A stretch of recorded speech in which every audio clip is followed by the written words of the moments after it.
He didn't ask who they were. But the next morning, the little girl handed him something he didn't dare treat. He didn't ask who they were. But the next morning, the little girl handed him something he didn't dare keep carelessly. That night, the rain came down hard. The kind of cold that slips under your collar and stays there. He was locking up the garage, tugging at the old metal door when he saw them. They were crouched behind the trash bin, barely visible in the shadows. A woman soaked through, holding a child in her arms. The girl looked no older than 3, maybe 4. Her face was flushed. Her head rested against the woman's chest, motionless. They weren't crying. They weren't asking for help. Just sitting there like the world had already given up on them, and maybe they had too. The child clutched a stuffed rabbit, its ears worn down to threads. The left one had a tear running down the seam, like it had been held too tightly for too long. The woman didn't look up. Her voice was rough and barely above a whisper. Just one night. That was all she said. He didn't ask what happened. Didn't press for a name or a reason. He just nodded once and stepped aside. The side door creaked open. He led them past toolboxes, past old tires stacked in the corner, past walls stained with years of grease and rain. At the back, a staircase led to a loft above the shop, not much more than a storage room, really. But it was dry, and it was his. And tonight, it would be theirs. He switched on the overhead bulb. It flickered once, then settled into a dim yellow glow. The space had a worn couch, a small space heater, a folded wool blanket on a chair. Nothing fancy, but enough. "You can stay up here," he said quietly. The woman didn't move at first. Then she stood slowly still, holding the girl like something fragile. Her steps were uneven. Her coat hung heavy with water. He handed her the blanket. It was blue with faded stars. He'd kept it for years without knowing why. "My daughter's," he said. "She doesn't need it anymore." The woman looked at it like it might disappear if she blinked too fast. She didn't say thank you. Just wrapped it around the child and sat down on the edge of the couch, still soaked, still silent. He placed a mug of warm water on the windowsill. Didn't say anything else. Downstairs, he sat on a crate by the workbench, hands wrapped around his own chipped mug. The garage was quiet except for the sound of water dripping from the rafters. Upstairs, the floor creaked once, then nothing. He didn't know their names. He didn't know where they came from. But something about the way that girl held her rabbit told him everything he needed to know. And for now, that was enough. The loft stayed quiet through most of the night. Downstairs, he didn't sleep. He listened. Not for voices, but for sounds that told him things were still okay. A shift of weight. A sigh. The faint buzz of the space heater upstairs. Then sometime past midnight, the stairs creaked again. She stood in the doorway, arms folded tightly around herself. Her hair hung damp against her cheek. "She's too warm," she said. "Her skin's burning." He didn't ask anything. Just nodded and disappeared down the hallway. A few minutes later, he came back with a bowl of cool water, a soft towel, and a look that said he'd done this before. When he stepped into the loft, the girl was curled up tight on the couch, the blanket bunched around her shoulders. Her face was flushed, and her lips were moving, but no sound came out. The woman sat beside her, one hand stroking damp strands of hair off the girl's forehead. "I should have seen this coming," she murmured. "I should have turned back sooner." He handed her the towel. She pressed it gently to the child's face. Her hands were shaking again. "She never cries," she said quietly. "Not since we left." It wasn't an explanation. It wasn't even a complaint. Just a piece of truth dropped into the room like something too heavy to hold any longer. He sat down on the floor near the wall, close enough to be there, far enough to give her space. "My daughter used to cry in her sleep," he said. "After her mom died, I'd find her under the kitchen table some mornings. Said it was the only place quiet enough to think." The woman looked over, eyes soft but wary. "I never knew what to say," he continued. "So I stopped trying to fix it. I just stayed close.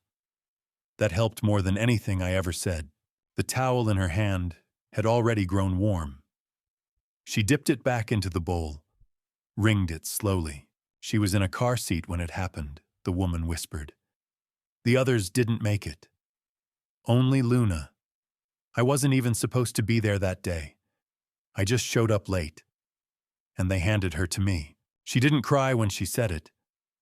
Her voice didn't shake. But there was something cracked open in the way she looked at the child now.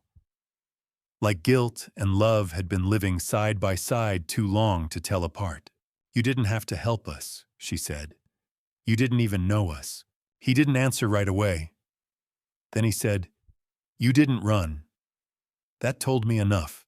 She looked down, smoothed the edge of the blanket. For a few minutes, no one spoke. The heater buzzed softly. Luna stirred once in her sleep, reaching blindly until her fingers brushed the edge of the rabbit's ear. She pulled it close and settled again. He stood up, took the damp towel, replaced it with a fresh one. I'll be downstairs if you need anything, he said. She gave a small nod, almost invisible. He turned and walked back down the stairs, one slow step at a time. Behind him, the room stayed quiet. Not empty. Just quiet. And sometimes that's all you can ask for. Morning came slow.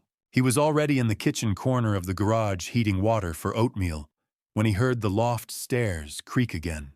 She came down, barefoot, sweater hanging loose off one shoulder. Her hair was still damp, and there was a quiet in her steps, like she hadn't decided whether to stay or keep moving. The girl followed close behind, one hand gripping the back of her jeans, the other still wrapped tight around the stuffed rabbit. Her cheeks looked cooler now. The fever had eased. I didn't think you'd still be here, the woman said. He nodded toward the counter.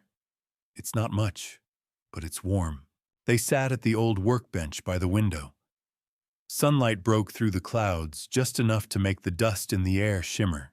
Luna didn't speak, but she ate, carefully, slowly, like someone relearning how. He didn't ask questions. He just leaned back against the tool rack and listened to the soft clinking of spoons. After a while, she looked up. She hasn't said a word since, before we left. But she understands everything. Don't let the silence fool you. He met her eyes. Just a small nod. No judgment. Just acknowledgement. When they finished, he pulled out his old cell phone from the shelf and set it on the table. Reception's bad, but if there's someone you need to call. She stared at it for a long time. Long enough that he thought she might speak. But she didn't. She slid it back gently. Thank you, she said. But no, he didn't press. Later, while he was rinsing the dishes in the corner sink, he glanced over. Luna had fallen asleep again in the chair by the window. Her little body curled up tight, Bunny resting on her lap like a tiny soldier keeping watch. The woman was folding the blanket neatly on the couch. Every edge lined, every crease smoothed. Like she owed the room more than just thanks. That's when something slipped from her jacket pocket and fluttered to the ground. A small laminated card. He walked over and picked it up. She turned fast, but not fast enough. It looked like an ID from a school, or maybe a group home. The corners were worn, the photo faded, but in the bottom right corner there was a circular logo half rubbed off. 3 letters barely readable, ECR. He looked at it a second too long. She reached for it fast. It's nothing, she said, just old paperwork. But her voice had changed.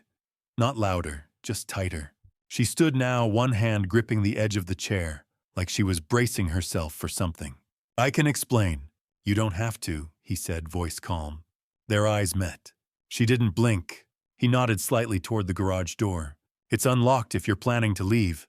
She didn't answer. She looked down at the floor, then at her daughter, then back at the door. But she didn't move. Not yet. Sometimes leaving is easy. It's staying that takes all the strength you have left. That afternoon, the sky never fully cleared. The clouds stayed low like they hadn't made up their mind.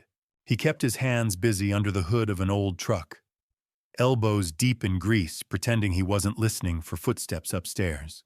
But he heard them. The girl's light steps soft and careful. The woman moving slowly across the floor. A chair shifting, water running. Quiet things.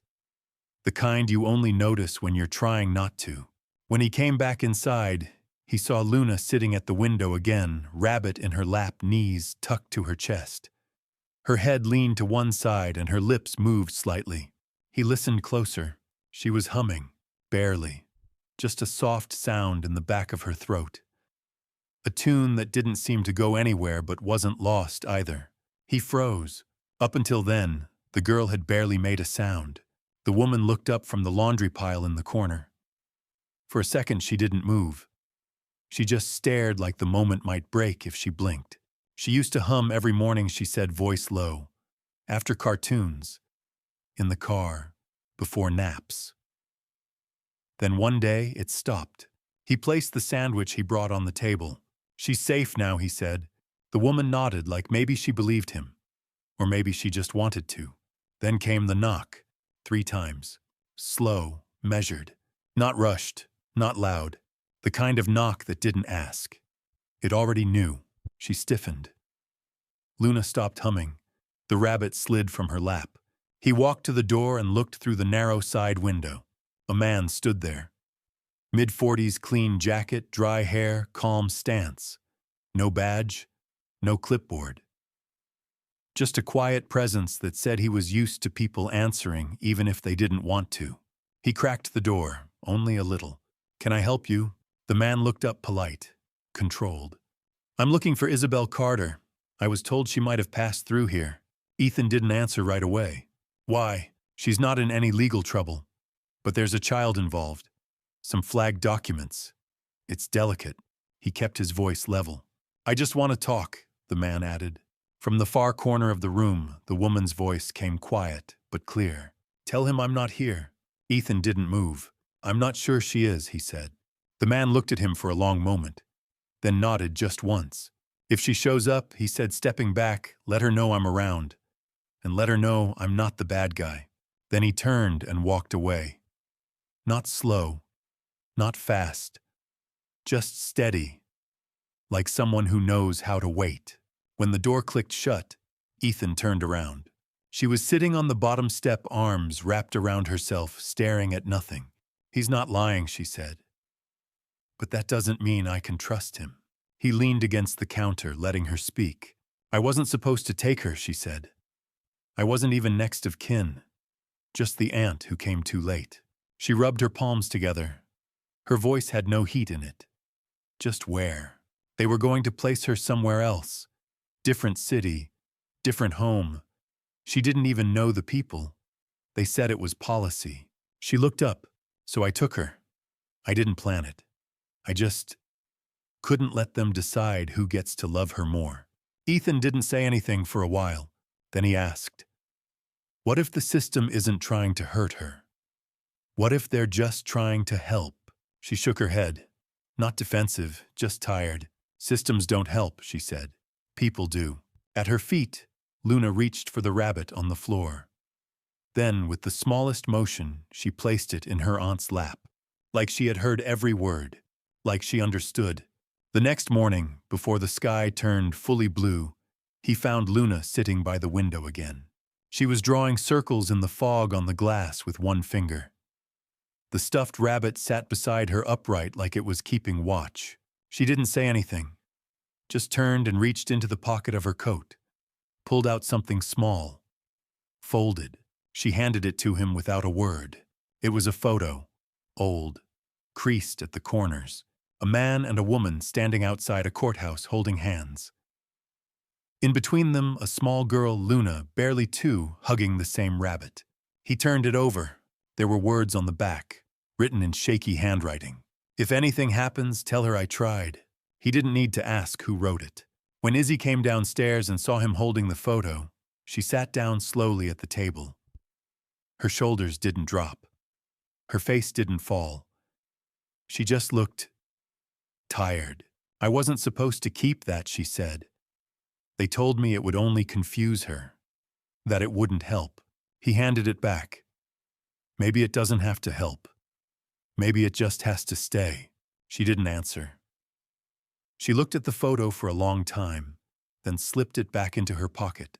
I should turn myself in, she said quietly. Ethan leaned against the counter. I know what I did.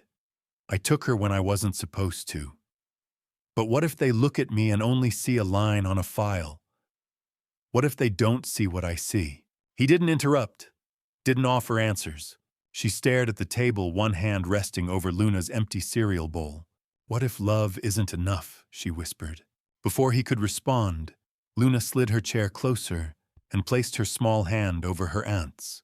Just a touch. No words, but enough. He watched them for a moment. Then he stepped away and made a call, not to the man from yesterday, but to someone older.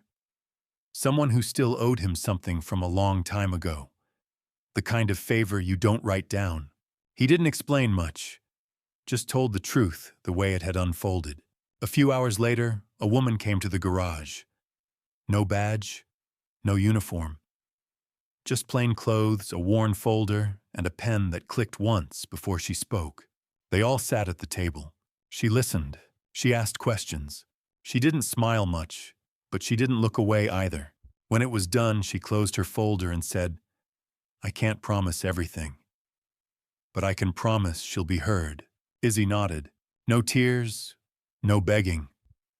Just that kind of stillness people only learn after they've run out of places to go. When they walked out to the car, Luna turned back. She walked up to Ethan, held out the stuffed rabbit. Not to give away, just to let him hold it. Until next time, he knelt down. I'll keep him safe, he said. She smiled small, real, the kind that doesn't rush. The car pulled away. No sirens, no flashing lights. Just a quiet engine disappearing into the late afternoon. He stood at the edge of the gravel, rabbit in hand, watching the space where they had been. The garage was still. The air smelled faintly of rain and old oil. And in the middle of all that silence, he held on to something soft and worn and important.